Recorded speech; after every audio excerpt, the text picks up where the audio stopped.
I feel like the biggest thing that I had to overcome was my own self-doubt, thinking, why should it be me? And I realized I had to ask myself, well, why not me? I'm so proud that I didn't allow my fear to stop me from pursuing this character, Harriet Sloane, in the way that she deserved to be fully expressed. The 14th Amendment guarantees all people equal protection under the law. I have worked very closely with Dr. Shamel Bell, who's our cultural consultant. She's so incredible, such a wealth of knowledge, and she was instrumental in forming what my storyline was going to be. College students in the South have been kneeling at churches, sitting in at lunch counters. Why can't we do the same on the freeway? We're gonna stop traffic.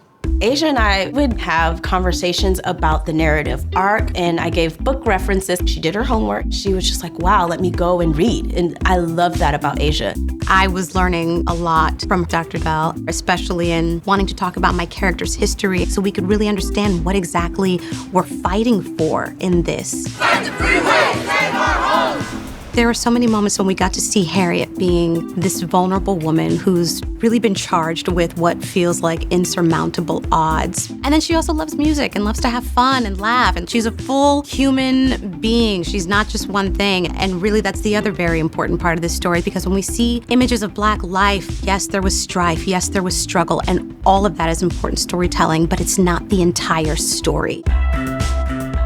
In creating my character's narrative, the writers asked, how can we all do better to lift each other up? It's not a white versus Black, it's not a men versus women. It's all of these special moments, big and small, that create who we are and that make up a person's life. And there's been a lot of pain, but what I didn't see coming was that my capacity to experience joy would grow along with it.